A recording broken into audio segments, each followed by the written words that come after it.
আল্লাহকে এভাবে বলো, মাওলা তামাম দুনিয়া আমার লাগবে না, ওটুকু দুনিয়া দেন যেটুকু দুনিয়া হাসানা, ওইটুকু সম্পদ দেন যেটুকু পবিত্র, ওই রকম একটা বিবি দেন যে নেককার, ওই রকম সন্তান দেন যে সন্তান আপনাকে সেজদা করে, ওই রকম সম্মান দেন যে সম্মান আখিরাতের কাজে লাগে, ওই রকম ব্যস্ততা দেন যে ব্যস্ততা দ্বারা ইবাদত আমলের নেকি কামানো যায়, ওই রকম অবসরটুকু দেন যেটুকু অবসরে আপনার জিকির করা যায়, অর্থাৎ যা কিছু দ্বারা আমার আখিরাত বয়ে আনে এমন দুনিয়া আমারে দেন।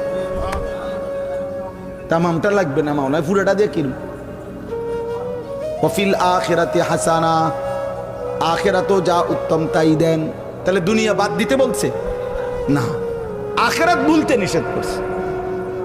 আমরা তো এটাই বলতে চাই, দুনিয়া করো না ভাই, কোনো সমস্যা কি? আল্লাহকে ছেড়ে দিলা কেন? হালাল হারাম ছেড়ে দিলা কেন? এরম শুরু করলা কা?